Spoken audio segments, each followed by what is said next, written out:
You have your own. Push the button.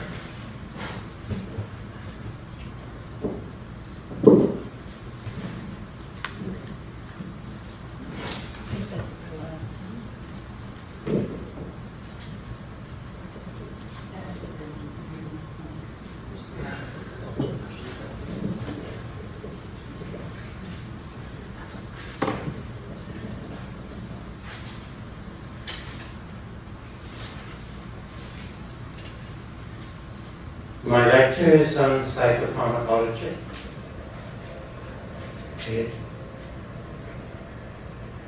Today, the mind is considered not brainless, and the brain is considered not to be mindless. So, it is clear that the mind and the brain are interrelated, because psychiatry is a branch or a specialty that extends from molecule to behavior. So not only is it just chemistry, but there is a tremendous amount of factors involved. There is socioeconomic opportunity, is development, is exposure to loss, exposure to injury, and so I will try and stop if you have any questions. Just raise your hand. I think these objectives are a bit overstated for an hour lecture, but major depression is now the most disabling illness both in developing countries and developed countries. I remember when I came to the United States, blindness was the most common or the highest reason for disability in India. But now it is major depression. So I'm going to review the following class of medications: antidepressants, antipsychotics, mood stabilizers, and the new antidepressants.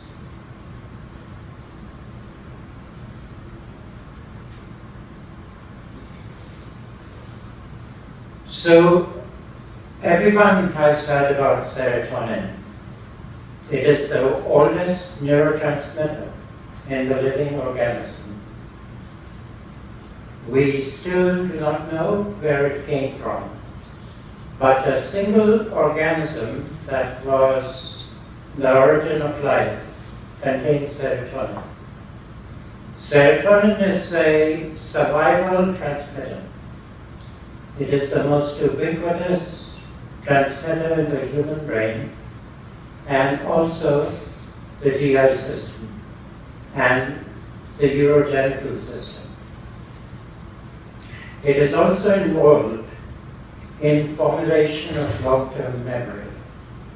So, from essentially being a survival neurotransmitter, it has evolved into, first it was an autocratic system. And you know how that looks. The person on the top controls everything. That was the role of serotonin. Then it became quite democratic and even egalitarian. Now it has many functions. It extends from sex to cognitive functioning. So it is one of the most important transmitters when it comes to the human mind. So it makes sense that this would be the transmitter many of the pharmaceutical companies target for improvement or improvement in its functioning. And there are many ways it can not function.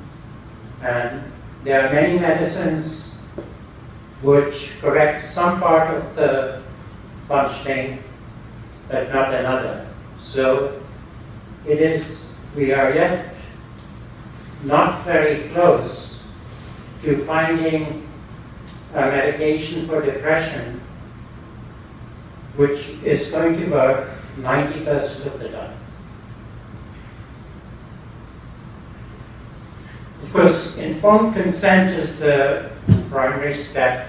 The more the patient knows about the hazards and benefits, the better alliance you have. And also a monitoring program, because you want to know after 6 to 8 weeks what the antidepressant has improved, what symptoms have changed. So in major depression, that's the first class of psychopharmacology drugs I'll review. What is major depression? There are 2 classifications, or you could say that if a person experiences no pleasure, doesn't look forward to anything that makes them happy, that itself is the criteria for major depression. That's the latest DSM-5 category, that if you do not have pleasure in life, then you have major depression. The second category or classification or loading of symptoms is for a period of 2 weeks, if you have sadness, loss of interest, loss of energy, decreased concentration and attention, loss of pleasure again, and thoughts of suicide.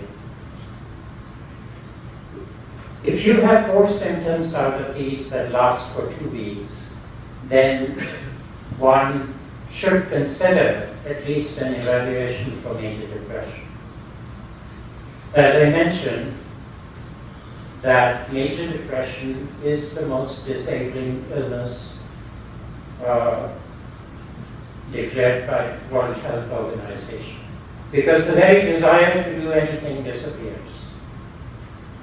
And on functional imaging, you can see the brain is operating only at 6 watts of energy, while the normal brain operates at 14 watts. So half the energy, less than half the energy, is basically not going into functioning. And as I said, all these mental functions correlate, or basically there's no difference between the brain and the mind. They're interconnected. The most important in women, childbearing women, one has to make sure that that the person is not expecting, and especially in the first trimester, since there are no known studies that indicate that any of the psychiatric medicines are safe. It is highly recommended that the person not get pregnant and be taking the medicine. Like any other illness, it is based on biology, molecular biology, and any systemic illness like heart disease or infection or diabetes can cause depression, and depression increases the risk of the medical illness by 100%. That means that you are twice as likely to have a heart attack or a stroke if you have major depression.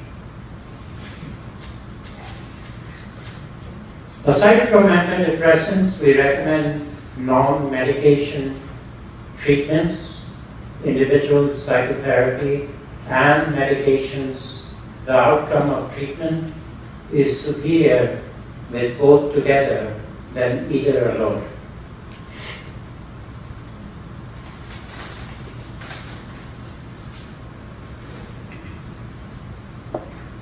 So if you came to me and asked me which would be the best antidepressant, it would be, I would be lying to you, because it is a trial and error. Usually the first medication trial, if carefully chosen, 6 out of 10 people respond. Out of the remaining 4, 2 out of 4 respond to a second or third medication.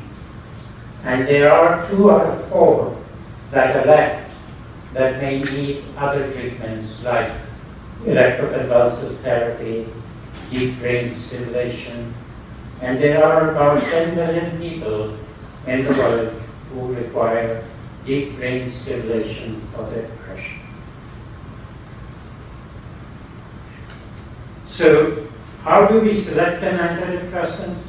We select an antidepressant by the side effects that we do not want, which is kind of a peculiar way, but if all was equal for all medications, you want to select the one that is the least unpleasant. A variety of disorders respond to antidepressants. Unipolar or bipolar depression, depression following head injury, depression in schizoaffective disorder, in which a person's thinking is incongruent to their mood, like they might be telling you or relating a tragedy but laughing at the same time. Anxiety disorders respond to a variety of SSRIs, that is the selective serotonin reuptake inhibitors.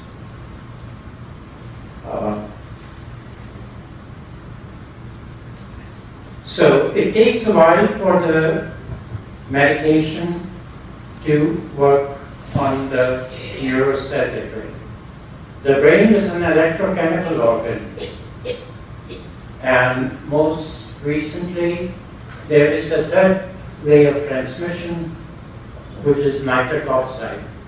So electrical currents fly from a node to node, which is the part of the axon or nerve fiber that is not covered by a sheath. And then when it comes to the end of the nerve, then chemistry is involved and there are neurotransmitters. There are 500 neurotransmitters in the brain. So I will select an antidepressant from a class. Now most people pick a medicine from any of the SSRIs like Celexa, Lexapro, Zoloft, or Prozac. Any of these are considered fairly safe. Now, if somebody doesn't want weight gain, then one would select something that does not cause weight gain, like Prozac or Zoloft. So, the selection of the antidepressant is very much dependent on what the patient does not want as far as side effects, because they are all equally effective. However, only a few of them will match your chemistry. So, initial trial and error, there are a few important points. You have to take a high enough dose, you have to take it long enough, and you have to monitor the symptoms to see if there's an improvement. So 2 months is usually adequate to finish an antidepressant trial. So these are the classes of antidepressants. The older ones were the tricyclics, and they used to be hard to tolerate, like Elavil, Tofranil, They break down products, nortriptyline, disciplinine, meprotylene, Simontil. So these were hard to tolerate because they had very strong drying effect, like dry mouth, constipation, urinary retention. So they were very hard to tolerate. As compared to now, SSRIs are very easily tolerable and the side effects are minimal. Monoamine oxidase inhibitors, this is a class of antidepressants which is highly effective. And this works in preventing the neurotransmitters from being broken down into amino acids. So the main neurotransmitters that are involved in depression are norepinephrine, serotonin, dopamine, GABA, which is a relaxing neurotransmitter, glutamate, which is involved in learning, but also plays a role in depression. And there, as I said, there are 500 transmitters for various functions. The brain has 100 billion neurons and 100 trillion connections. So the way the brain stores information is by manufacture of protein molecules and by increasing the number of networks. If you look at a neuron, I'll show you one, it can have up to 1,000 connections. So the more efficient a neuron, the more number of networks or fibers coming out of it. And then you have the serotonin, norepinephrine reuptake inhibitors. So all of them do one thing in common, is raise the amount of neurotransmitter for communication in between where the electrical impulse ends, that is the presynaptic terminal, and where the neurotransmitter is targeted, that is the postsynaptic terminal. That's how the brain communicates. It jumps by electricity and then it slows down to chemical transmission. There is, aside from involuntary activities controlled by the brain, nothing happens in the body without a transmitter moving across the synapse. Among the novel antidepressants is Remeron. The serotonin norepinephrine reuptake inhibitors are Effexor, Pristique, and Cymbalta.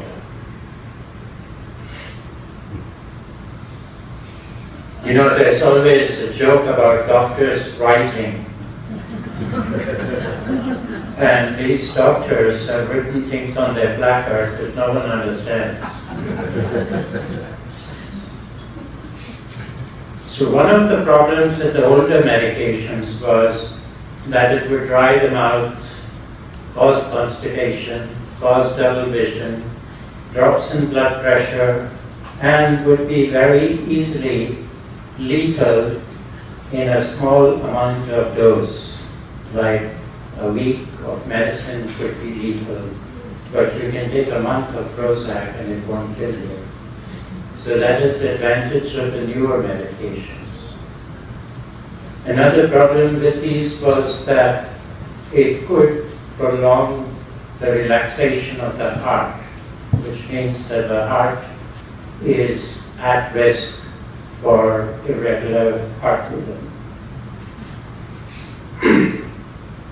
Could I ask a question? Sure. Earlier you said something about therapy, the usefulness sometimes of therapy for major depression. I can sort of intuitively understand that if I take a drug that is some medicine, and it's a chemical, it might help the chemistry in my brain. That intuitively makes sense to me. Absolutely. I don't understand how therapy Helps. can help Okay. the chemistry of my brain. Okay. So, studies show that if you go to church every Sunday, your caudate nucleus, which is a major relay center in the brain, grows in size. And with the improvement in the size of the caudate nucleus, it basically has an antidepressant effect. You take example of, so therapy, during the day you have about 50,000 to 75,000 unconscious thoughts. And most people I see, if I ask them why they are feeling sad, they will not be able to tell me. Yes, they might point to a red herring like recent loss, but that might not be it. So therapy helps you analyze where the emotions are coming from and where they are rooted. And once you recognize it, then it is like a leap forward. And so that factor that was causing depression unbeknownst to you, once it has run through a cathartic, and there are different kinds of therapy. There is cognitive behavioral therapy, where the psychologist or therapist will brainwash you that you're sad because you're thinking negatively. So that is cognitive behavioral therapy. And then you have group therapy, in which, again, if you have a very negative perception of life, there are usually 9 to 10 people who are in therapy to disagree with you and give you a different perspective. So the two in combination work well. And also it helps the antidepressant be picked up when your emotional centers are working, like the limbic system.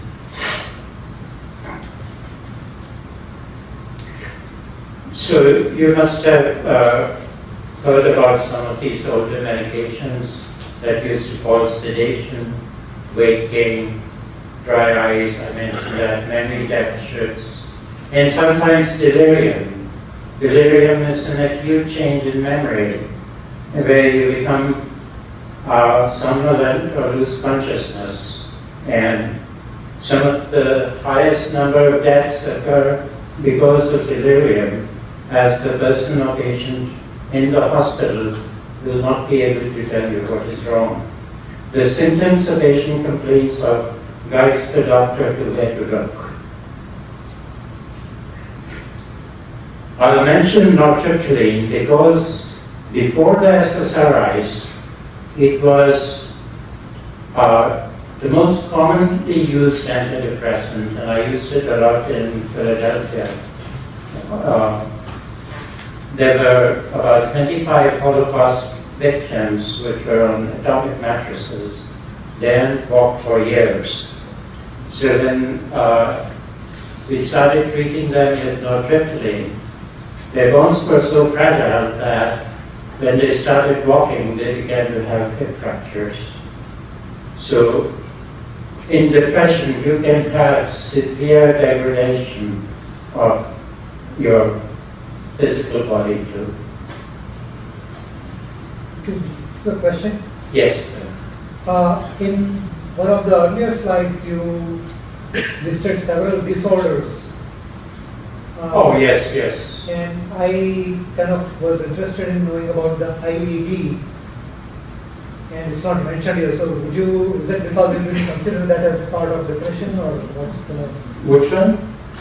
Intermittent explosive disorder, I don't see it here. Ah, no, that comes under mood stabilizers. I think you will see it later. Okay, thanks.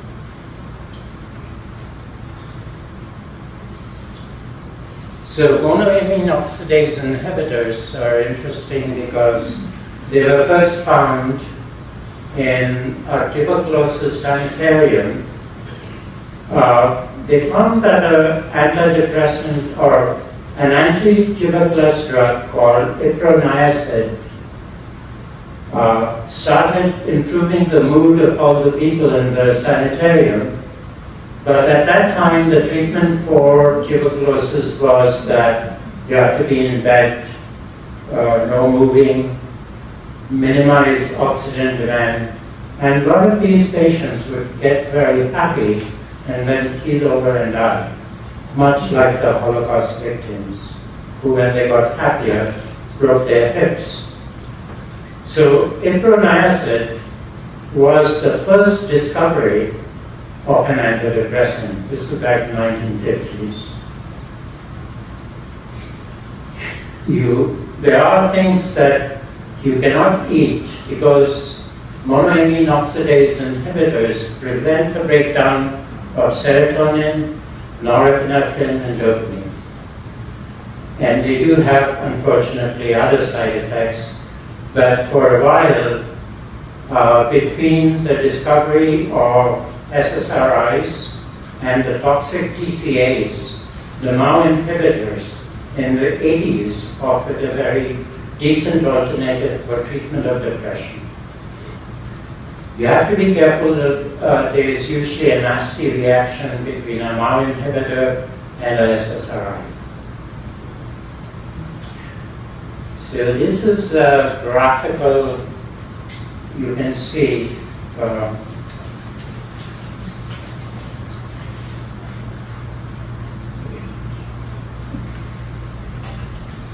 so that's the presynaptic terminal I mentioned. Mitochondria, that is like a factory, a cellular factory that produces protein, synthesizes amino acids into peptides, and this is then stored into a vesicle, and then when the electrical impulse comes, there's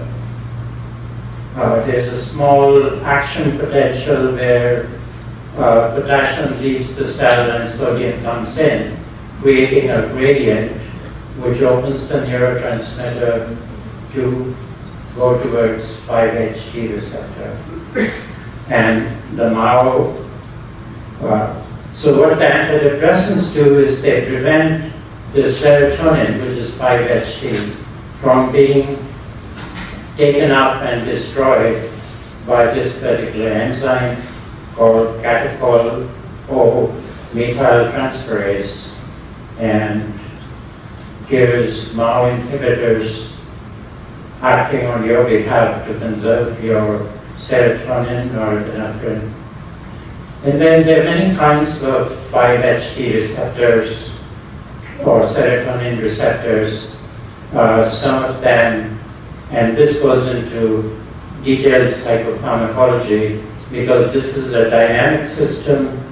The body, what the body is going to try and do is it's going to cancel the effect of the increased neurotransmitter by creating more autoreceptors to destroy this. So it's a dynamic system and keeps fluctuating.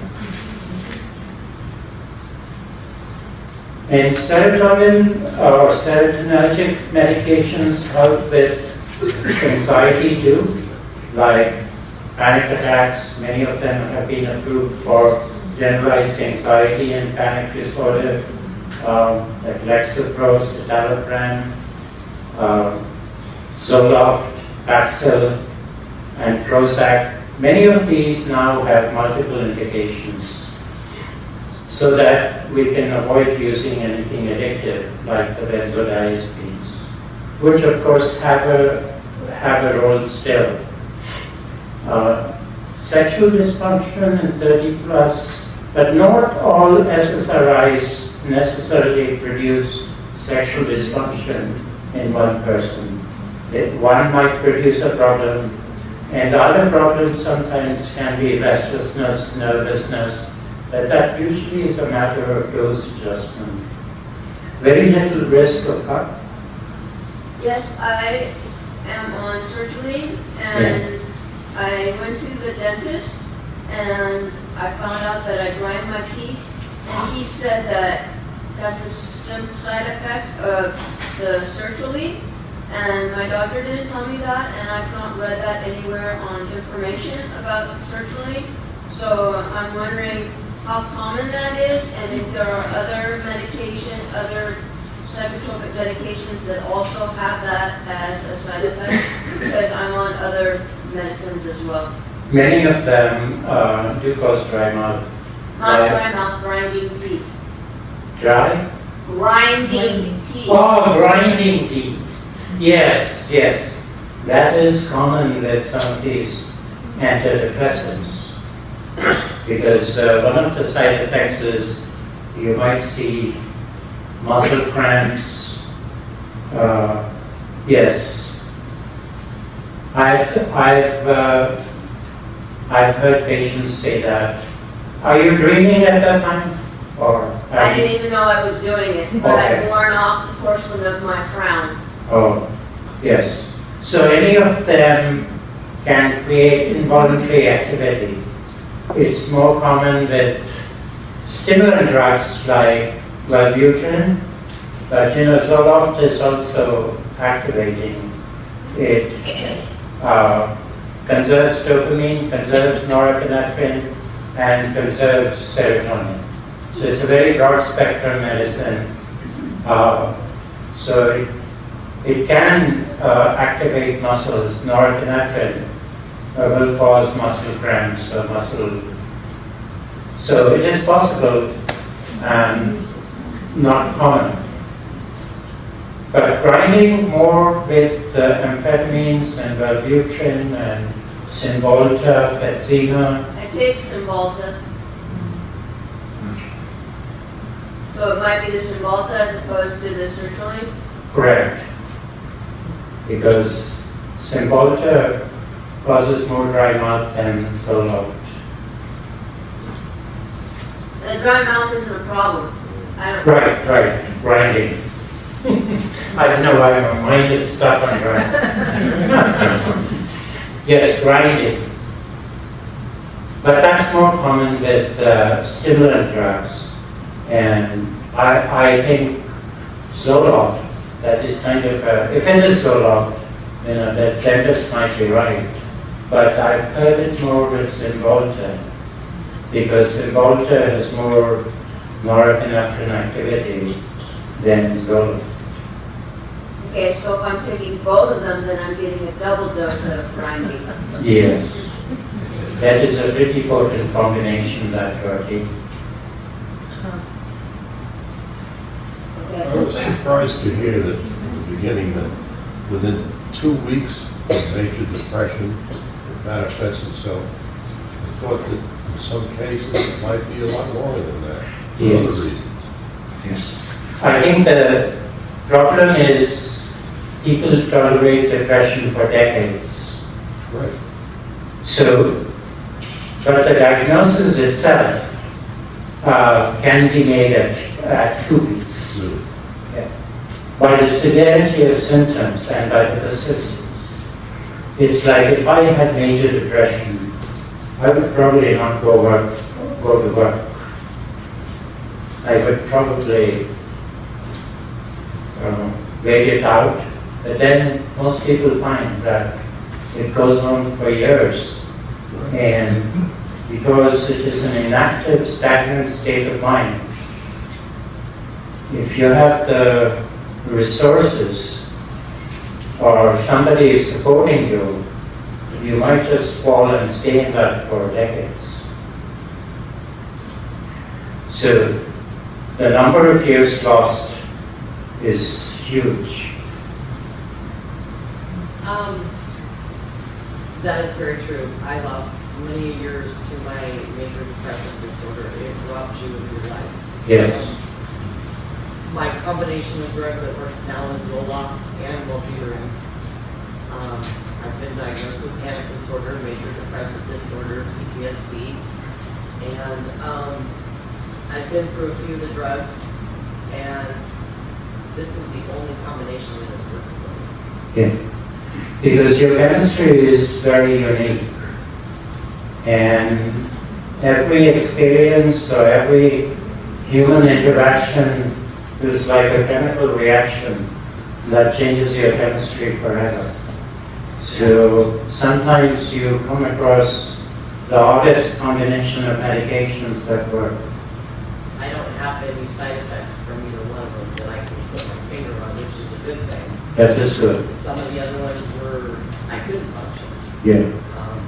And, you know, my major depressive disorder, you know, led me to suicidal thoughts. Yes. So, Yes, they are not easy to take.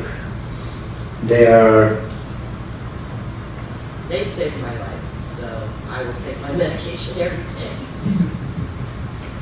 good. I'm glad you're feeling better. Yes, I have a question about Normoxigin, Lamictal. Oh, yes, Yeah, yes. I'm actually going to move to Chicago next month, and I'm worried about the seasonal affective disorder. Yes. It's very, very bad whenever I go there during the winter. I mean, I was wondering if Lamictal can.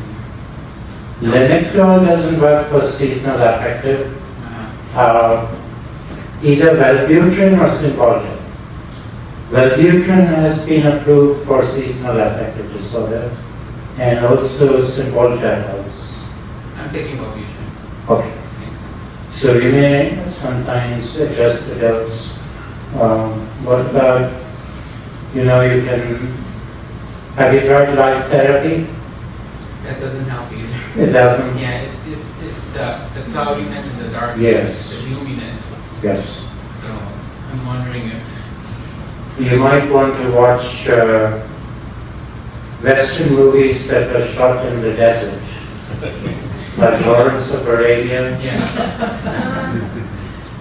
Desert movies, yeah. or attend the groups, DBSA. So is this a seasonal job? No, I have to move because I can't afford it. Oh, you have to. I have to move because I can't afford it. Yes. Yes, that's terrible. I mean that, and it seems to get, in the county, one of the biggest stressors of patients is housing. Artificial light. Artificial light, yes, 10,000 lux. 10,000. It does work. When I first moved to San Francisco, I was depressed by the perennial rain, and so I got a light, and actually I found that it worked as a stimulant, that I couldn't sleep at night because it stimulated me so much. But it certainly took care of the San Francisco weather. I have a friend who may give me one of those lamps for seasonal affective disorder, and he doesn't think he can use it because he's on Narvo, and it says that you're not supposed to be artificial light, like you're not supposed to avoid artificial light, so he doesn't think he can use it. I'm on Haldol, and I'm wondering if there would be any issue of me using the light with Haldol. No. No? Okay, thank you.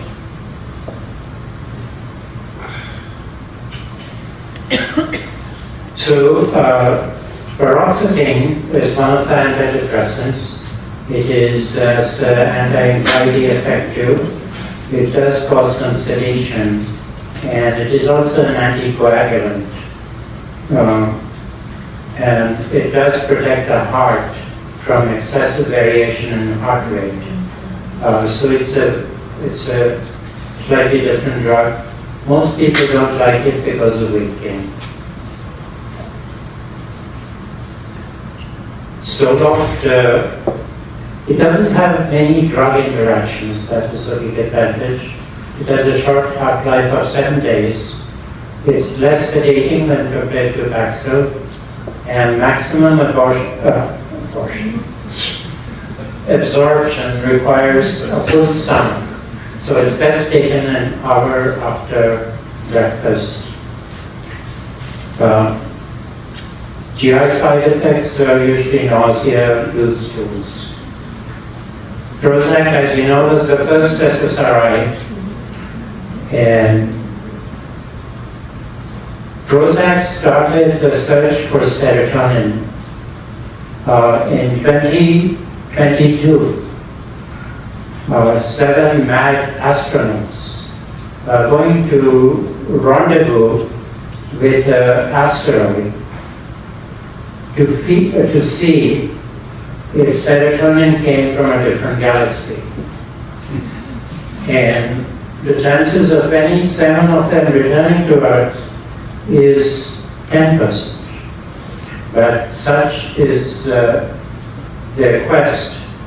One of them actually does take Prozac, and he made it his life's mission to find out where serotonin came from. Another thing about serotonin is that today you can do CSF analysis and measure the breakdown product of serotonin and predict suicide. It is a breakdown product 5-hydroxyindolastic acid, which, if it is low and you have all the major depressive symptoms, the risk of suicide is very high, especially completed suicide. So there are better and better biomarkers to predict people's behavior, but the mind remains as complex as the universe. It is still just scratching the surface. Celexa was used in Europe for obsessive compulsive disorder for almost 20 years before it was introduced in the United States. It was initially given as high as 120 milligram, and then it had to be reduced because it does cause QT interval prolongation. Again, the risk of cardiac arrhythmias. So the dose is reduced to 40 milligrams. Lexapro is an optical isomer. It's a mirror image of citalopram. Michelangelo used to write in mirror image, and you had to have a mirror to read his writing. Citalopram and Lexapro are not the same drug, but they are mirror images of each other. Lexapro is the second fastest acting antidepressant. Usually takes about 2 weeks to know if it is going to work. Effects are retarded. Street drugs are the fastest. Not the best. Luvox is another SSRI that was introduced for obsessive compulsive disorder. There are GI distress, headaches, sedation, weakness. I treated an attorney in Crossville, Tennessee, who had built 6 houses. 5 of them were full of paper and stuff. So every time his house became filled up, these were not small houses. He owned all the houses in the cul-de-sac, but he would refuse to take Luvox, which essentially took care of his boarding habit and his gambling. But he kept on building houses until I left Knoxville. He had built 6 by then. So obsessive compulsive disorder can be a very, very disabling and a very focused, highly useless activity. Then you have Cymbalta, you have These are considered the two main neurotransmitters for depression and anxiety. So Cymbalta, Effexor, Remeron in small doses. This is a good medicine, except that 4 out of 100 people have elevated blood pressure. It's an antidepressant which I always tell patients not to discontinue suddenly, because you'll feel rather strange. You'll feel as if the wind is blowing in your ear, the crickets are singing, and every so often you'll get a static electricity shock. But most dangerous, because it comes out of your system so fast, that there's a high risk of suicide. And that applies to all antidepressants. Rapid discontinuation can cause the person to kill themselves, and it happens very quickly.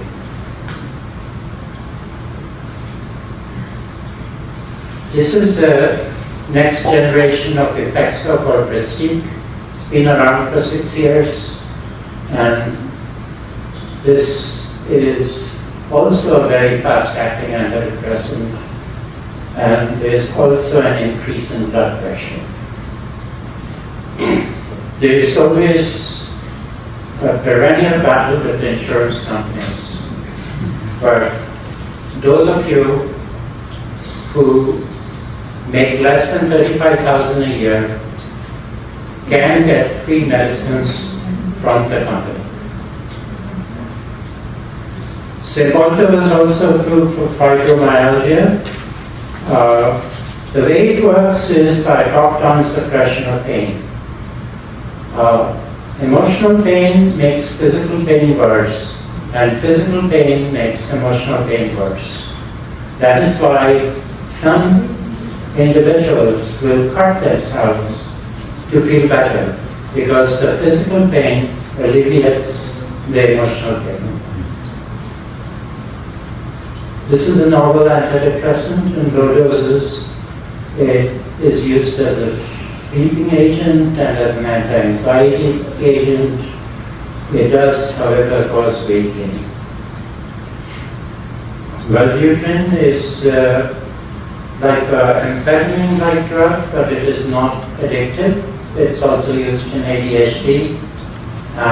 It is also approved for seasonal affective disorder. It has other indications like quitting smoking, improving sexual desire, things like that. I'm going to skip. Obesity doesn't run in the family. The main problem is nobody runs in the family. And many of these antidepressants or antipsychotic medicines have this problem, weight gain.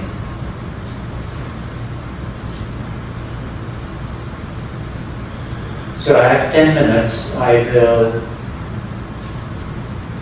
go through these classes. Lithium is the drug of first choice in bipolar 1 disorder, in bipolar 1 with major depression, in bipolar 1 with mixed mood, and bipolar 1 with mania.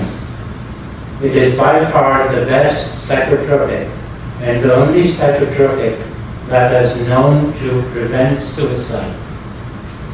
And as you know, it is a salt in the same column as sodium, cesium. If it was any lighter, it would spontaneously combust. However, what it does is that it stabilizes the cell membrane.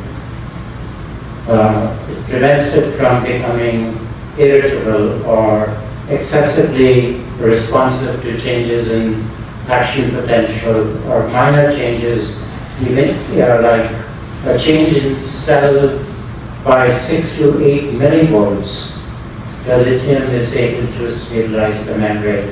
And by extension, as I said, from molecule to behavior, it stabilizes behavior like racing thoughts, euphoria, not sleeping for several nights, making grandiose plans, becoming hyper-religious, becoming promiscuous, and one patient described himself as being motor mouth or excessive speech. I didn't say that, she did. As you know, it was discovered in Australia and is perhaps the best medicine even for major depression when major depression does not respond to standard antidepressants. It is a bit dangerous to use it. I discourage it in people who have decreased kidney function. The thyroid needs to be monitored. Side effects are, there is a tremor, there's increased urination, and if you don't watch it, then it does tend to dry the kidney. And hair loss, acne.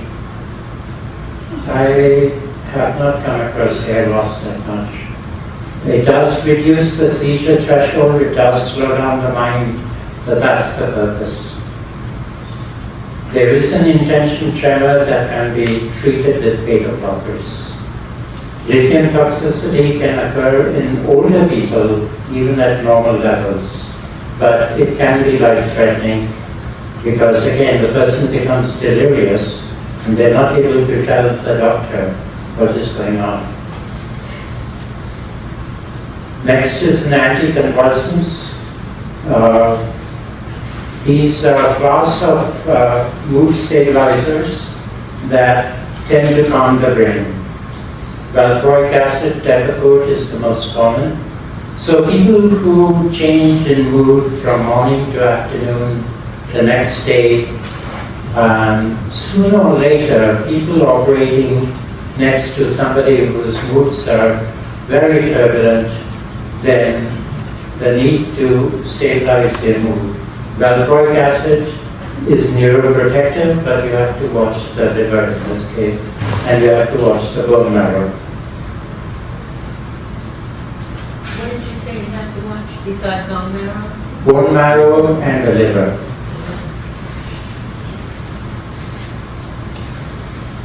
And it shouldn't be taken during the first trimester because of neurological abnormalities in the baby. Carbamazepine is used in complex partial seizures, which sometimes overlap with psychiatric illness, but it's a good mood stabilizer and has mild antidepressant effect.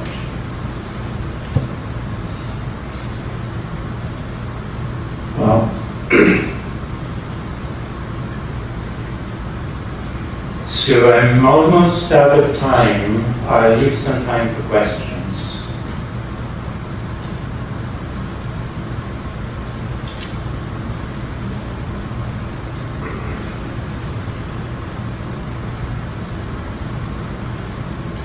Can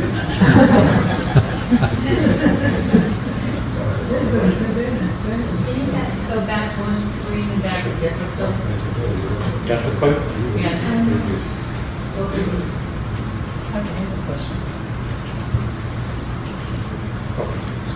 No, I mean, further up.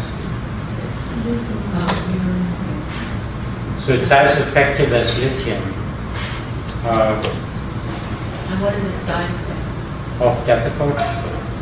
Usually you have to watch the liver and watch the platelets, and it is sedating.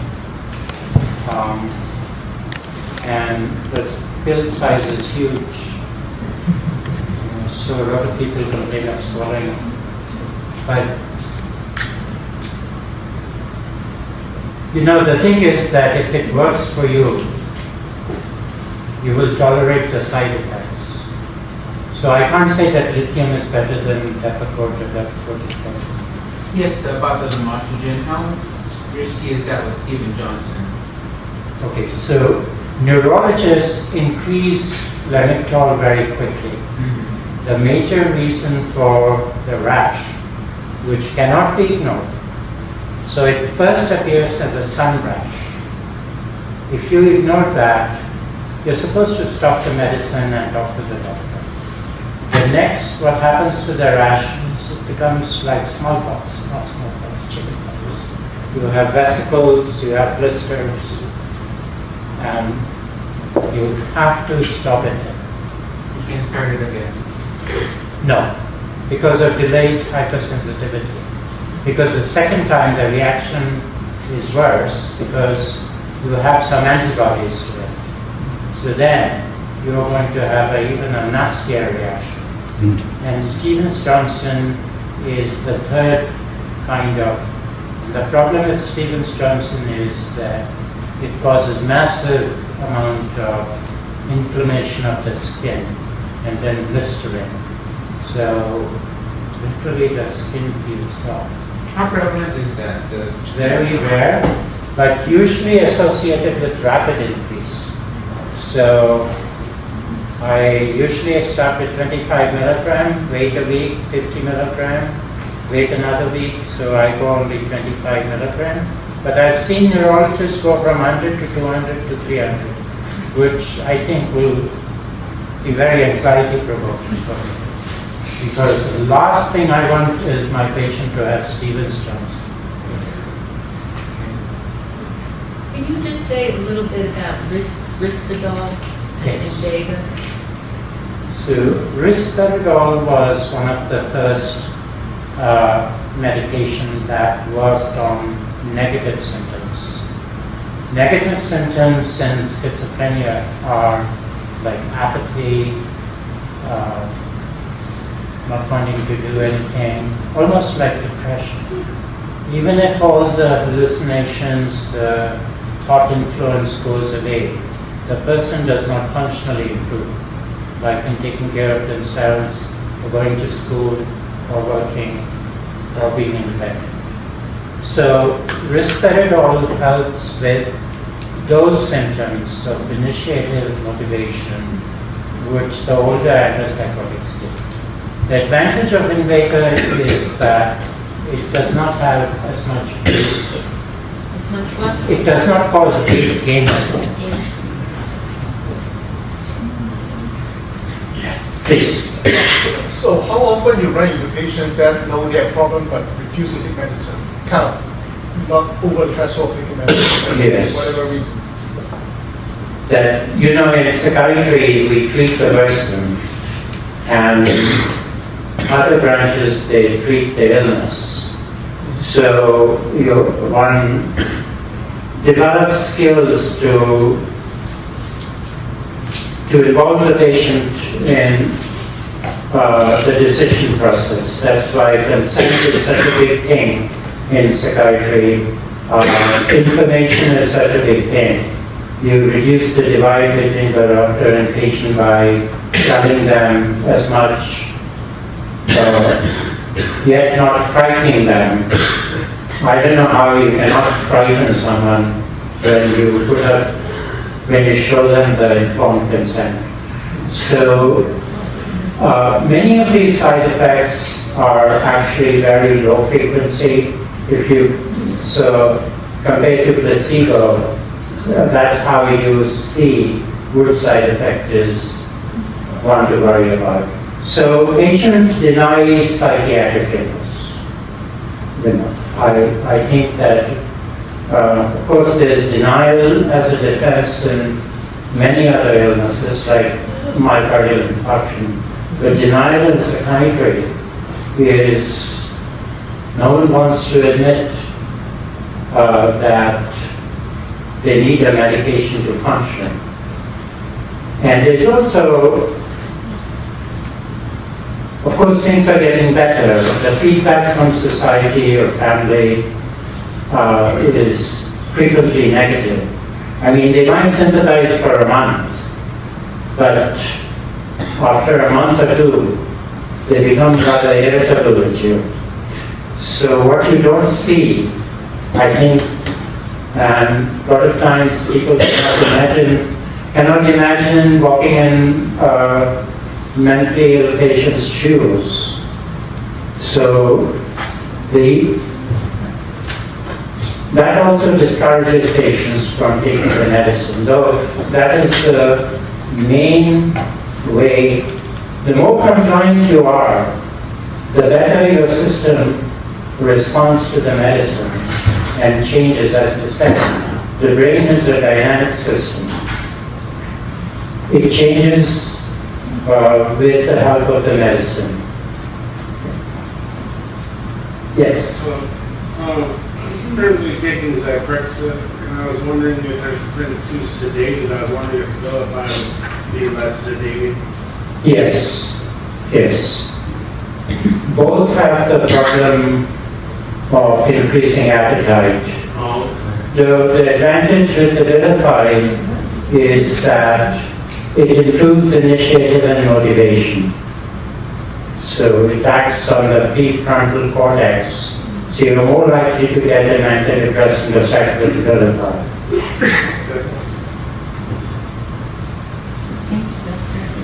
You wanted to ask a question? Well, I was going to ask you to talk about magnetic stimulation because Yes. you didn't mention that. Yes. Transcranial magnetic stimulation.